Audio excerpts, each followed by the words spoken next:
चीन के साथ जो हमारा सीमा विवाद है उसको मैं मुख्य मानता हूँ।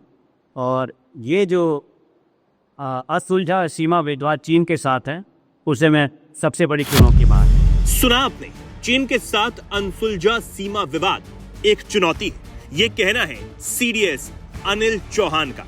एक तरफ भारत चीन के साथ अपनी पुरानी खटपट को भूलकर आगे नए संबंधों को बनाने की कोशिश में जुटा हुआ है, साथ ही सीमा विवाद को भी कम करने पर लगातार बात हो रही है।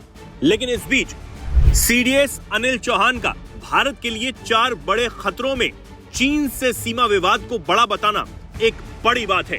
ट्रंप जहां भारत और रूस को चीन के करीब जाने पर अपने लिए एक बड़ी चुनौती मान रहे हैं, वहीं दुनिया को अगर ये लग रहा हो कि चीन से हम अपनी सारी चीजों को भुलाकर आगे बढ़ रहे हैं, तो शायद ये गलत है, क्योंकि जब तक सीमा विवाद नहीं सुलझता है तब तक सभी संबंधों को बेहतर करना बहुत मुश्किल होगा। यही सीडीएस अनिल चौहान का संकेत भी है। हम वैश्विक चुनौतियों से निपटने के लिए तो साथ आ सकते हैं, लेकिन चीन भी ये समझता है कि भारत से सीमा विवाद को सुलझाना शायद अब उसके लिए भी बेहतर होगा।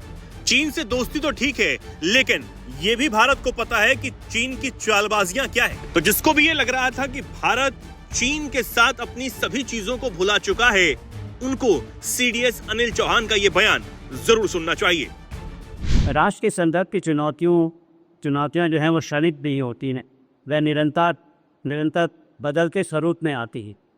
इसलिए मैं उनमें से कुछ ठोस चुनौतियों के बारे में आपसे बात करना चाहता हूं, जिसका सामना भारत आज कर रहा है और मेरे विचार में भविष्य में भी करता रहेगा।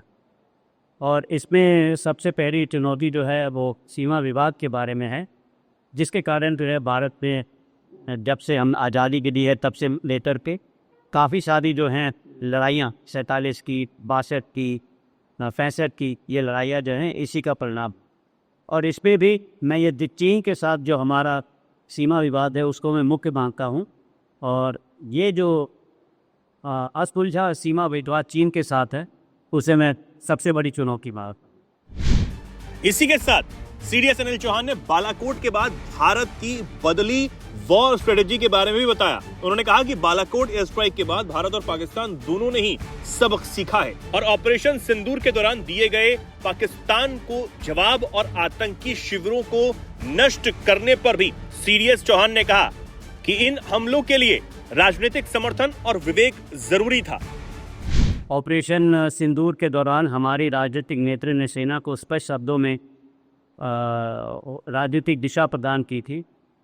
सबसे पहले ये था कि आतंकवादी ठिकाने और पर ही निशाना लगाया जाएगा। सिविलियन कैजुअलिटीज जहाँ तक संभव हो नहीं होनी चाहिए। पाकिस्तान के जो मिलिट्री इस्टेब्लिशमेंट्स को नहीं टारगेट किया जाए।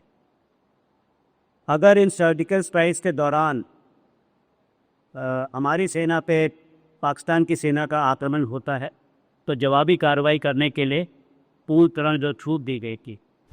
भले ही अब भारत वैश्विक चुनौतियों से निपटने के लिए चीन को अपना सहयोगी बता रहा हो और चीन भी भारत के साथ आकर वैश्विक चुनौतियों से निपटने के लिए प्रतिबद्धता दिखा रहा हो, लेकिन फिर भी हम चीन के साथ अपने बॉर्डर विवाद को नहीं भूले हैं और उसे सुलझाने के लिए हम चीन से लगातार बातचीत भी कर रहे हैं और हम सजग भी हैं।